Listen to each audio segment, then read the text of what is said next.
Hello दोस्तों, कैसे हैं आप सब। आशा करता हूँ आप लोग अच्छे होंगे। आप लोग की तैयारी सुचारू रूप से चल रही होगी। हम देखेंगे गवर्नर जनरल। बंगाल का गवर्नर जनरल 1773 से 1833।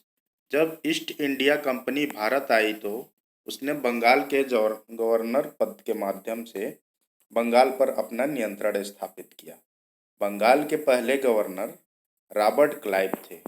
अन्य प्रेसिडेंसी बॉम्बे एवं मद्रास के पास अपने स्वयं के गवर्नर थे। हालांकि रेगुलेटिंग एक्ट 1773 के पारित होने के बाद बंगाल के गवर्नर पद का नाम बदलकर बंगाल का गवर्नर जनरल रख दिया गया। बंगाल के पहले गवर्नर जनरल वारेन हेस्टिंग थे। इस अधिनियम रेगुलेटिंग एक्ट 1773 के माध्यम से बॉम्बे एवं मद्रास के गवर्नर ने बंगाल के गवर्नर जनरल के अधीन कार्य किया। भारत का गवर्नर जनरल 1833 से 1858। चार्टर एक्ट 1833 द्वारा बंगाल के गवर्नर जनरल का पद नाम पुनः बदलकर भारत का गवर्नर जनरल कर दिया गया। भारत के पहले गवर्नर जनरल विलियम बेंटिक थे। यह पद मुख्य रूप से प्रशासनिक उद्देश्यों के लिए था और इसे ईस्ट इंडिया कंपनी के कोर्ट ऑफ डायरेक्टर्स को रिपोर्ट करना था। वायसराय 1858 से 1947। वर्ष 1857 के विद्रोह के बाद कंपनी के शासन को समाप्त कर दिया गया और भारत ब्रिटिश ताज के सीधे नियंत्रण में आ गया। भारत सरकार अधिनियम 1858 पारित हुआ, जिसने भारत के गवर्नर जनरल का नाम बदलकर भारत का वायसराय कर दिया। वायसराय को सीधे ब्रिटिश सरकार द्वारा नियुक्त किया गया। भारत के पहले वायसराय लॉर्ड कैनिंग थे। भारत के महत्वपूर्ण गवर्नर जनरल एवं वायसराय तथा उनसे संबंधित महत्वपूर्ण घटनाएं।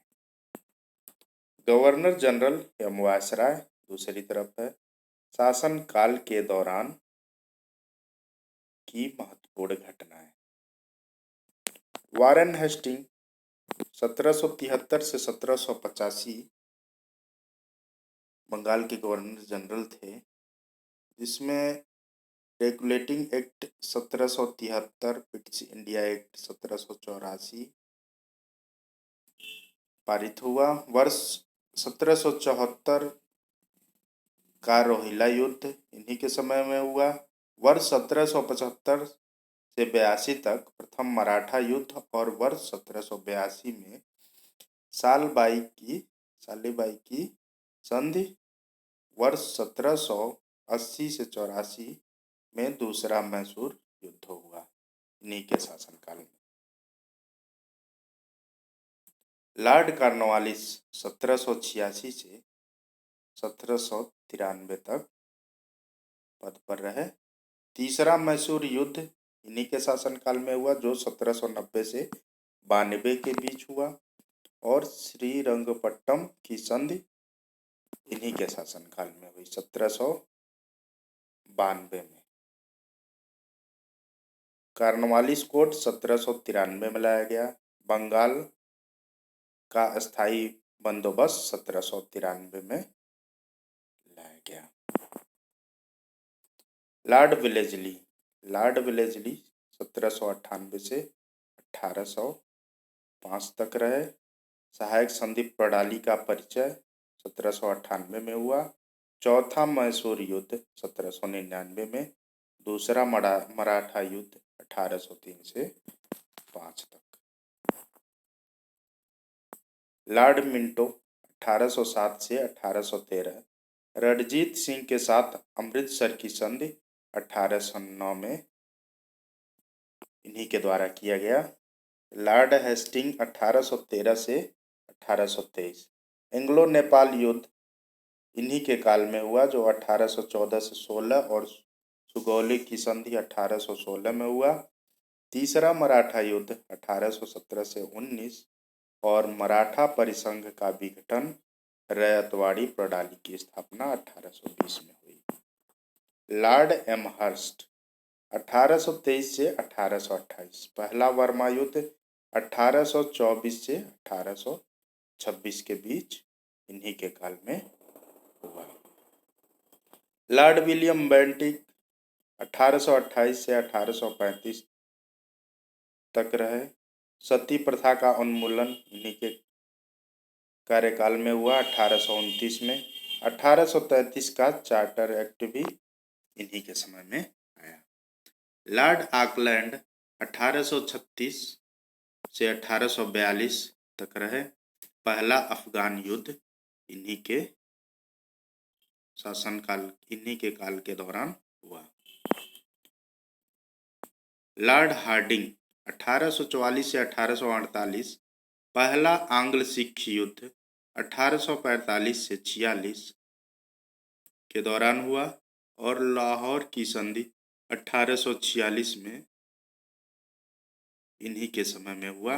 कन्या भ्रूण हत्या का उन्मूलन जैसे सामाजिक सुधार भी इन्हीं के समय में हुआ। लॉर्ड डलहौजी 1848 तक से 1856 तक रहे। दूसरा आंग्ल सिख युद्ध 1848 से 1849 तक चला, इन्हीं के समय के दौरान। निचले बर्मा का अधिग्रहण 1852 में किया गया। बेबकत के सिद्धांत का परिचय, वुड डिस्पैच वर्ष 1854 में। वर्ष 1853 में बॉम्बे और ठाणे को जोड़ने वाली पहली रेलवे लाइन बिछाई गई। लोक निर्माण विभाग की स्थापना इन्हीं के समय किया गया। लॉर्ड कैनिंग 1856 से 1862।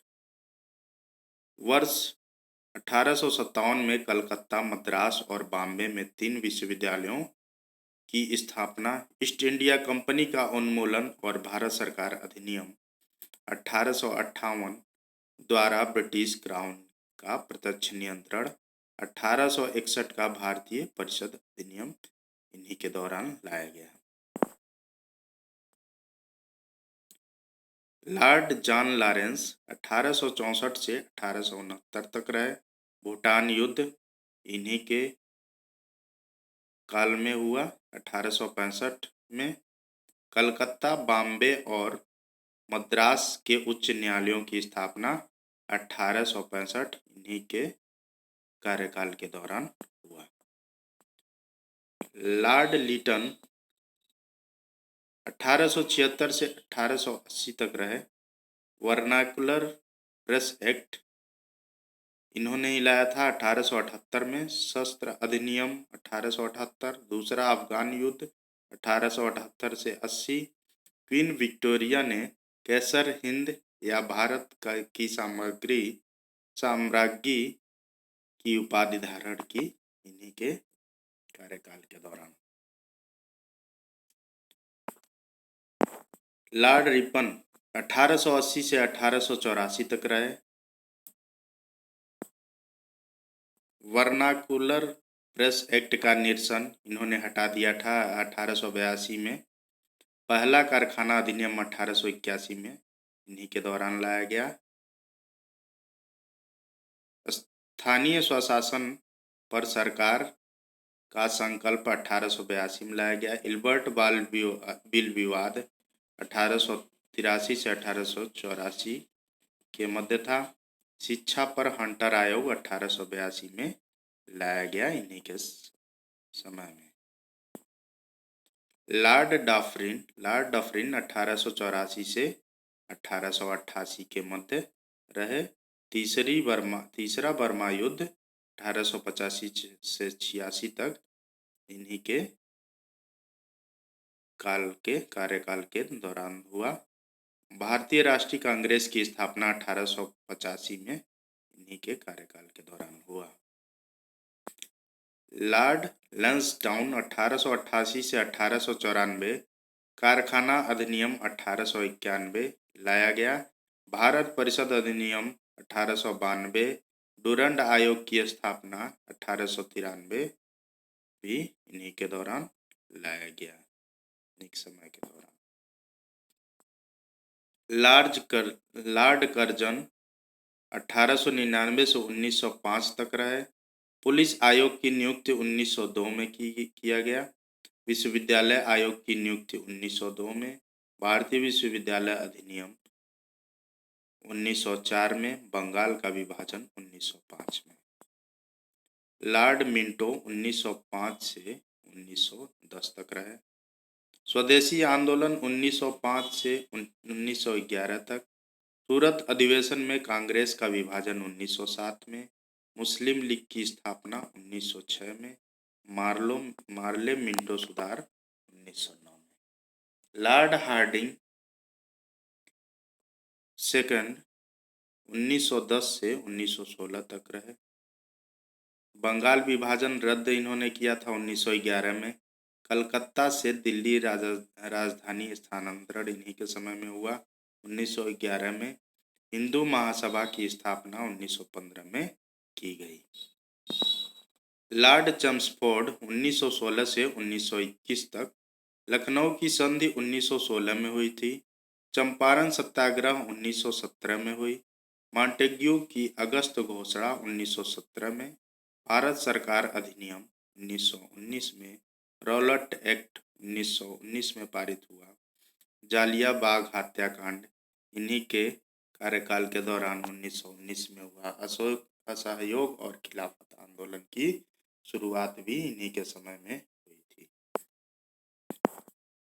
लॉर्ड रीडिंग 1921 से 1926।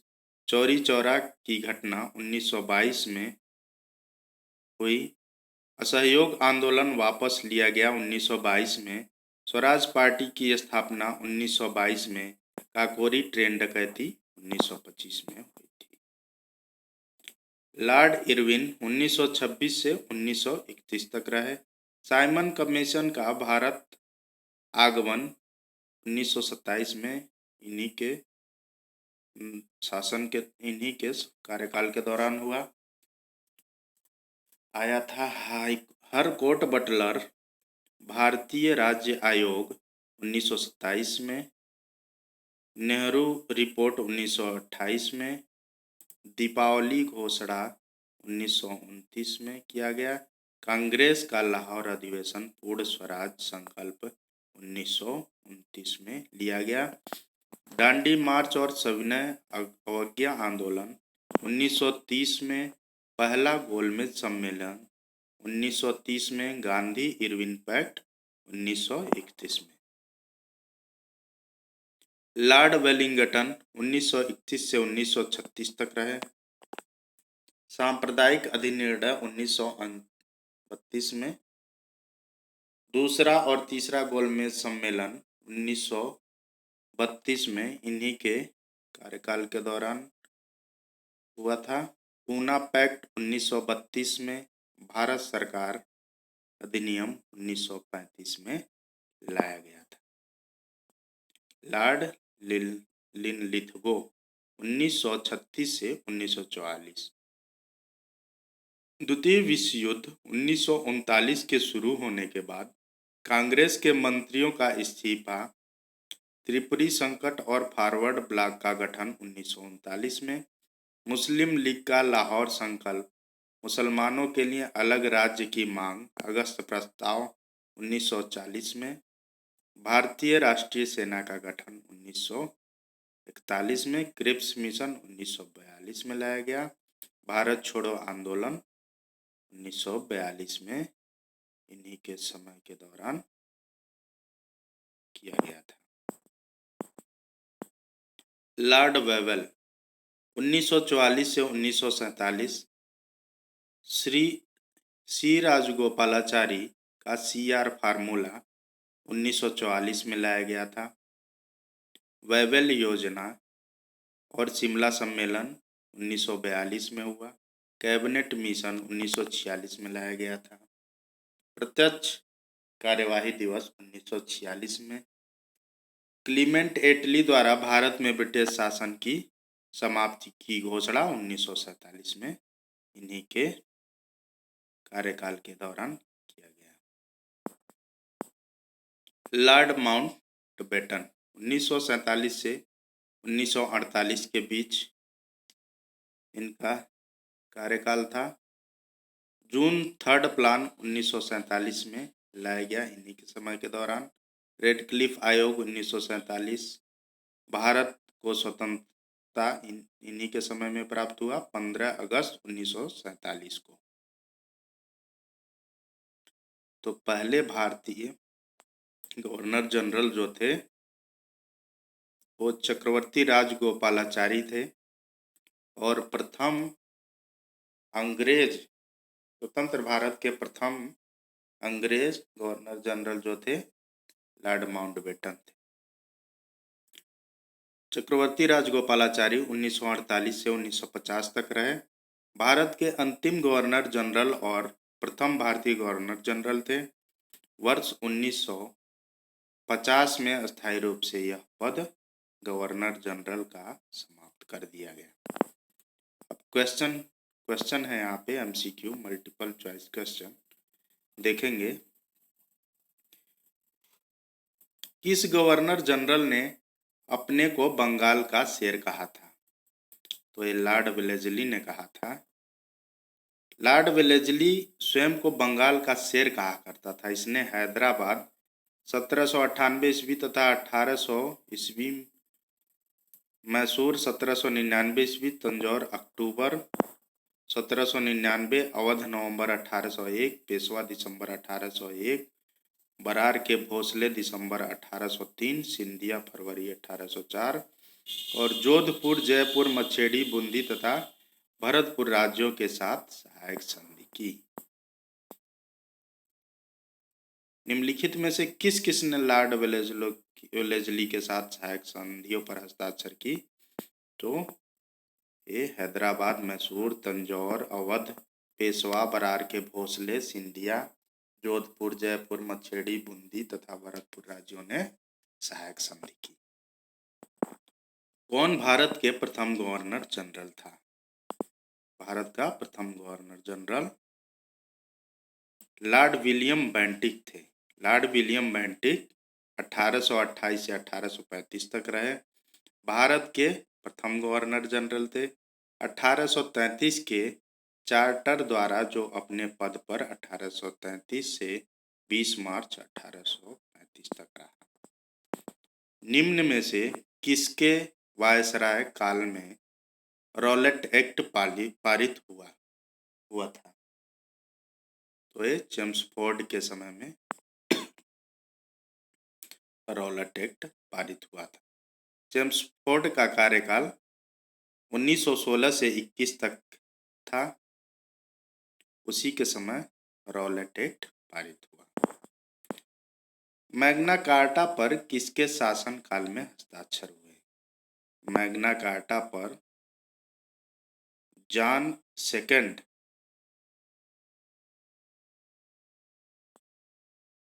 के समय हस्ताक्षर हुए। ऑप्शन ए हो जाएगा। ब्रिटेन के इतिहास में मैग्ना कार्टा 1215 ईस्वी पर जॉन द्वितीय द्वारा हस्ताक्षर करना एक महत्वपूर्ण घटना थी। 73 धाराओं वाले इस चार्टर पर भारी करों से त्रस्त एवं अधिकारों से वंचित सामंतों, पादरियों व जनता ने मिलकर 1215 ईस्वी में राजा जॉन द्वितीय को हस्ताक्षर करने के लिए बाध्य कर दिया।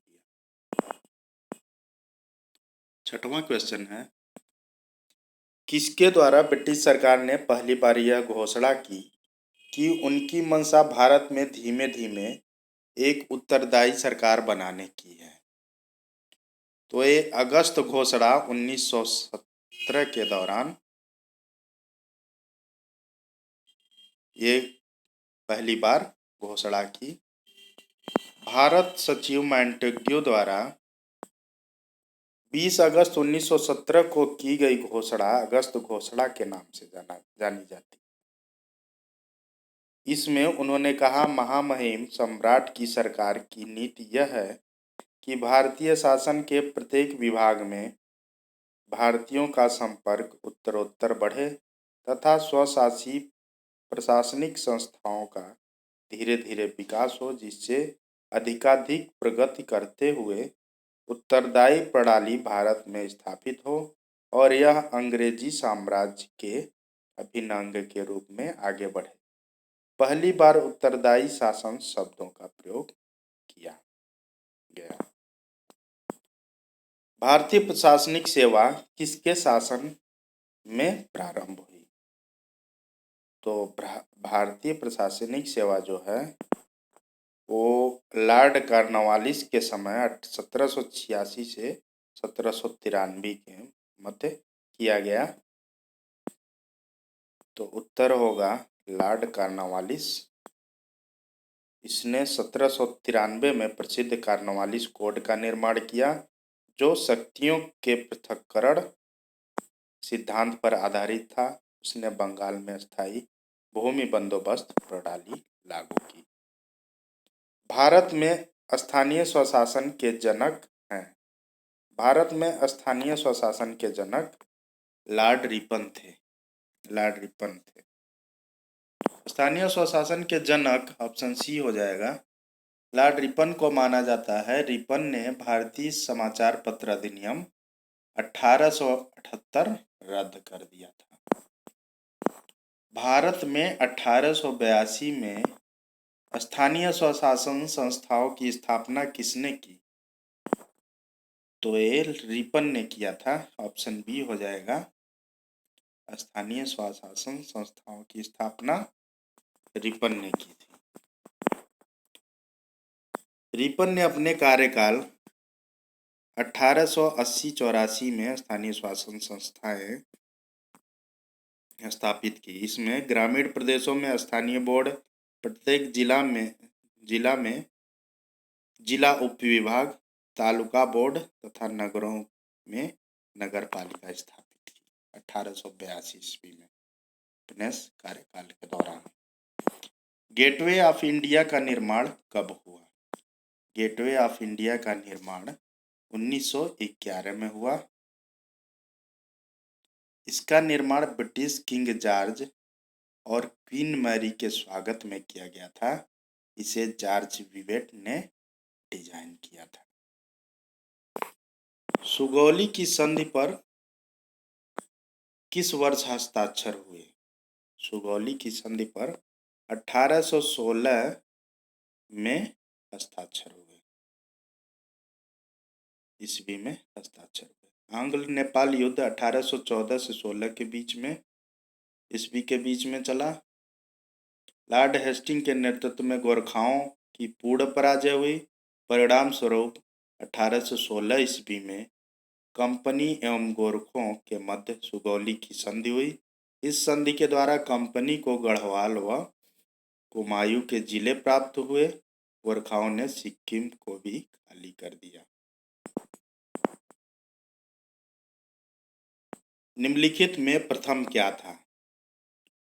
तो निम्नलिखित में प्रथम जो है दो सरकार, वैध शासन, दो सरकार प्रणाली का संबंध क्लाइव के समय 1765 से 67 ईस्वी से स्थायी बंदोबस्त 1793 ईस्वी का संबंध कॉर्नवालिस से।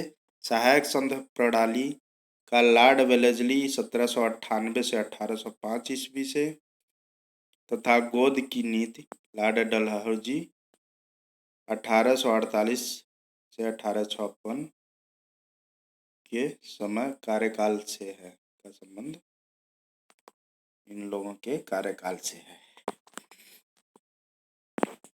निम्नलिखित में से किस पद्धति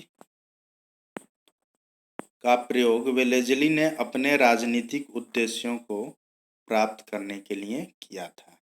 तो सहायक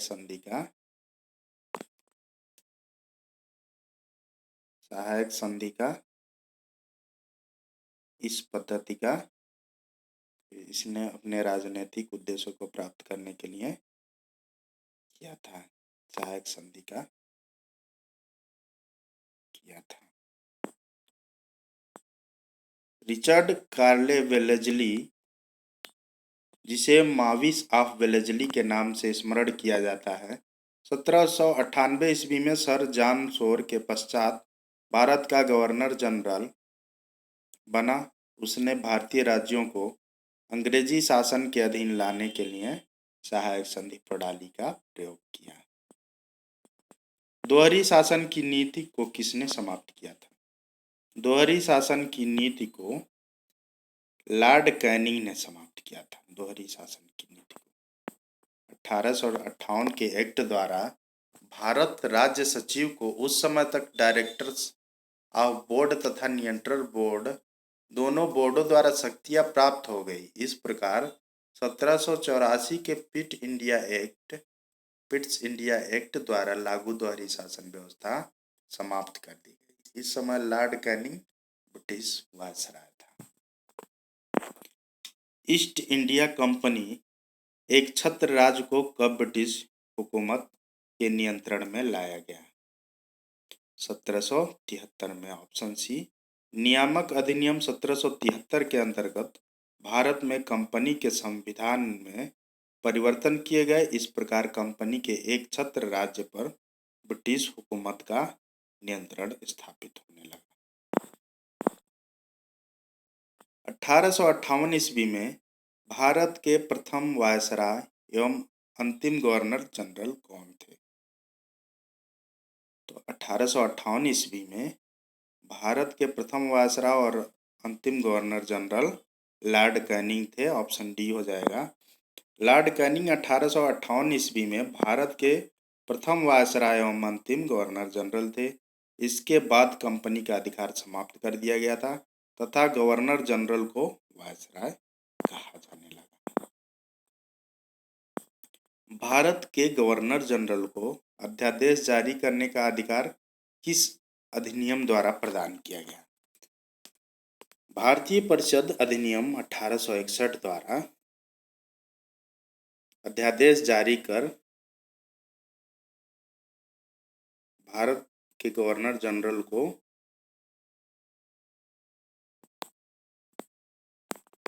1861 द्वारा दो मुख्य कारणों से महत्वपूर्ण माना जाता है। एक तो यह कि इसने गवर्नर जनरल को अपनी विस्तारित परिषद में भारतीय जनता के प्रतिनिधियों को नामजद करके उन्हें विधायी कार्य से संबद्ध करने का अधिकार दे दिया। दूसरा यह कि इसने गवर्नर जनरल की परिषद की विधायी शक्तियों का विकेंद्रीकरण कर दिया। इसी अधिनियम द्वारा भारत के गवर्नर जनरल को संकटकालीन अवस्था में विधान परिषद की अनुमति के बिना ही आदेश जारी करने का अधिकार भी प्रदान किया गया। यह आदेश अधिकतम 6 मास तक लागू रह सकता था।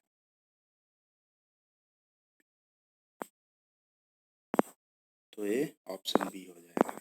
नेक्स्ट क्वेश्चन है, किस गवर्नर जनरल ने राज्य हड़प नीति के सिद्धांत को अपनाया था? तो ए ऑप्शन डी हो जाएगा। डलहौजी ने व्यक्तिगत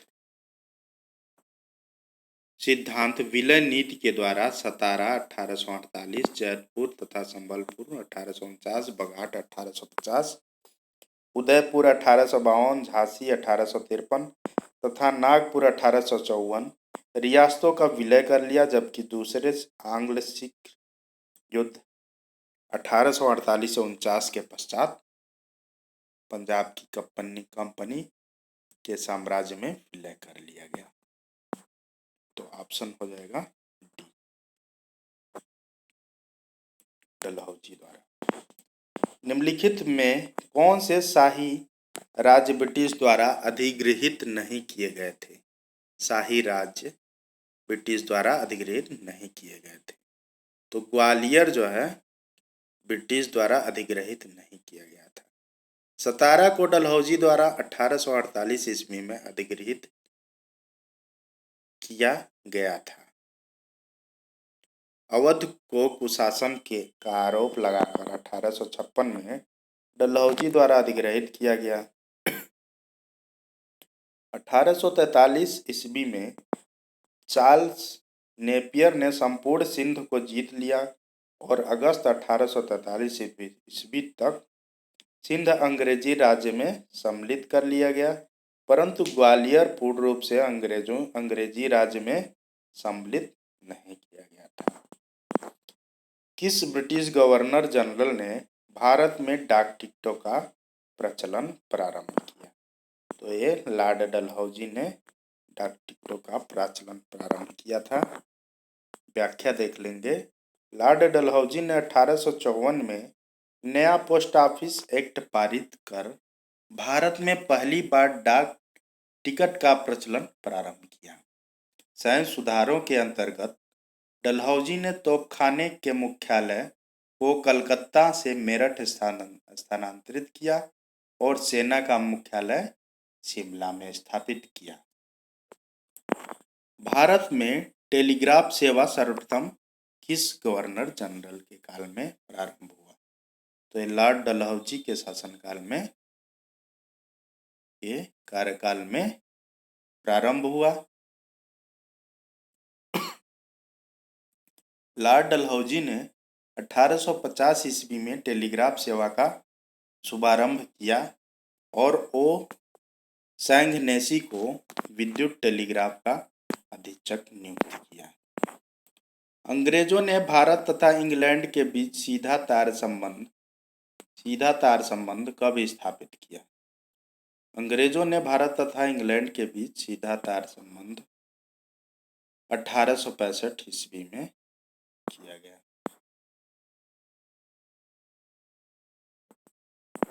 व्याख्या देखेंगे। Governor general sir John Lawrence 1864 से 68 ईस्वी कार्यकाल में 1865 ईस्वी में भारत एवं यूरोप के बीच प्रथम समुद्री टेलीग्राफ सेवा शुरू हुई। भारत के निम्नलिखित वायसरायों में से किसके समय में Indian penal code IPC, civil procedure code तथा क्रिमिनल प्रोसीजर कोड आईपीसी तथा सीपीसी पारित किए गए थे? तो ये लॉर्ड कैनिंग के समय में 1856 से 62 इनका कार्यकाल था। इंडियन पिनल कोड आईपीसी तथा सीपीसी पारित किए गए थे। तीसरा कर्नाटक युद्ध 1760 किन के बीच लड़ा गया? तीसरा कर्नाटक युद्ध अंग्रेजी फौजों तथा फ्रांसीसी फौजों के बीच लड़ा गया। ऑप्शन बी हो जाएगा सही ऑप्शन। व्याख्या है 1757 से 1763 ईस्वी के दौरान तीसरा कर्नाटक युद्ध अंग्रेजी और फ्रांसीसी फौजों के बीच लड़ा गया था। इसमें सर आयर कोट के नेतृत्व में अंग्रेजी सेना ने 1760 ईस्वी में वाडिवास नामक स्थान पर फ्रांसीसियों को पराजित किया और बुस्सी को युद्धबंदी बना लिया। नेक्स्ट क्वेश्चन है, फ्रेंच इंडिया की राजधानी क्या थी? तो फ्रेंच इंडिया की राजधानी पांडिचेरी थी। फ्रेंच इंडिया की राजधानी 1701 ईस्वी में पांडिचेरी को पूर्व में फ्रांसीसियों ने सभी बस्तियों का मुख्यालय बनाया था और मार्टिन को भारत में फ्रांसीसी मामलों का महानिदेशक नियुक्त किया था। बेल्वी आयोग के सदस्य के रूप में निम्नलिखित में से कौन इंग्लैंड गया था? तो ये जीके गोखले गए थे। ऑप्शन ए हो जाएगा। बेल्वी आयोग के गठन भारतीय सरकार के व्यय के लिए किया गया था। इस आयोग के सदस्य के रूप में जीके गोखले का चयन किया गया था। किस गवर्नर जनरल ने बंगाल में अस्थायी बंदोबस्त लागू किया था?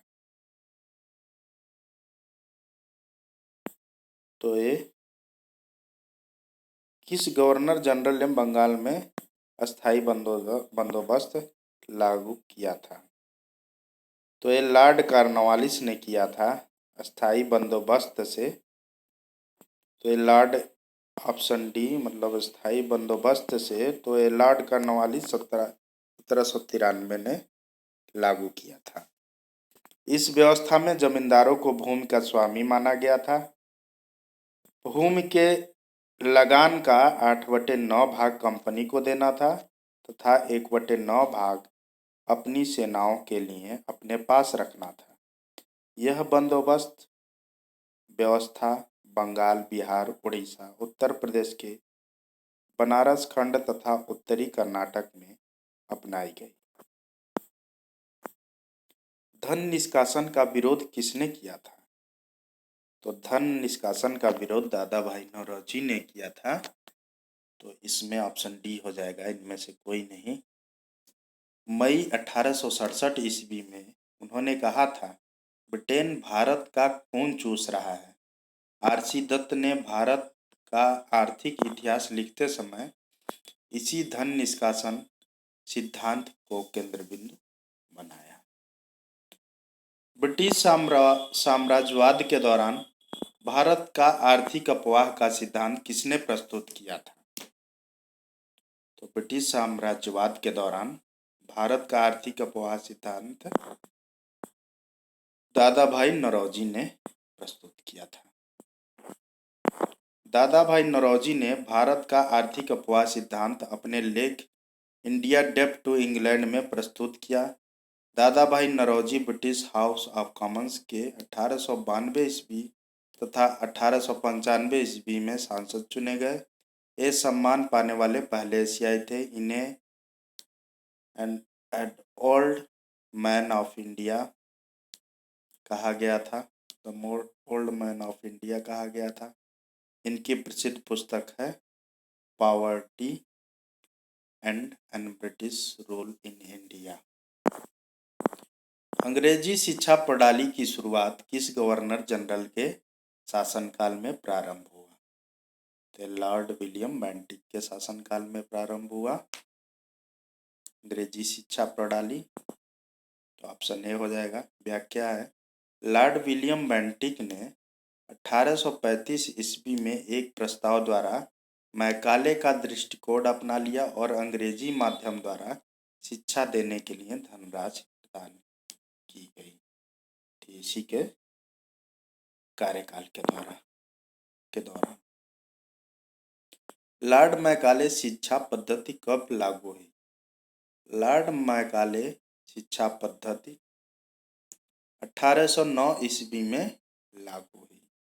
मैकाले ने अपने विचारों को 2 फरवरी 1853 के अपने प्रसिद्ध स्मरण पत्र में प्रतिपादन किया। अपने प्रस्ताव में उसकी योजना यह थी कि एक ऐसा वर्ग बनाया जाए जो रंग तथा रक्त से भारतीय हो, परंतु प्रवृत्ति, विचार, नैतिकता तथा बुद्धि से अंग्रेज हो। उसके विचार मार्च 1835 को एक प्रस्ताव द्वारा अनुमोदित कर दिए गए। विधवा पुनर्विवाह का समर्थक कौन था? तो विधवा पुनर्विवाह का समर्थक ईश्वर चंद्र विद्यासागर थे। ऑप्शन ए होगा। व्याख्या है, ईश्वर चंद्र विद्यासागर के प्रयास से विधवा पुनर्विवाह अधिनियम लॉर्ड कैनिंग के समय 1856 ईस्वी में पारित हुआ। इस अधिनियम के नियम 15 द्वारा विधवाओं को पुनर्विवाह को कानूनी मान्यता मिल गई थी। 1854 का सर चार्ल्स वुड का डिस्पैच क्या था? तो यह शैक्षिक सुधारों से था। ऑप्शन डी हो जाएगा। जुलाई 1854 में सर चार्ल्स वुड, जो बोर्ड ऑफ कंट्रोल के प्रधान थे, ने भारतीय सरकार को एक नई योजना भेजी जिसे वुड निर्देश पत्र, वुड्स डिस्पैच कहा जाता है। इसमें प्राथमिक शिक्षा से लेकर विश्वविद्यालय स्तर की शिक्षा के लिए व्यापक योजना बनाई गई थी। इसे भारतीय शिक्षा का मैग्ना कार्टा कहा जाता है। इस तरह गवर्नर जनरल टॉपिक समाप्त हुआ। दोस्तों, आप लोगों से निवेदन है कि अगर हमारा ये वीडियो आप लोगों को पसंद आया हो तो सब्सक्राइब कर लें, नोटिफिकेशन आइकॉन बेल दबा लें, जिससे आप तक जो भी नए अपडेट्स हों आप तक पहुंच जाए। और लाइक शेयर सब्सक्राइब करें। और जो भी आप लोगों को सुझाव हो और कमेंट बॉक्स में कमेंट कर सकते हैं। मिलेंगे नेक्स्ट वीडियो में, तब तक के लिए जय हिंद, धन्यवाद।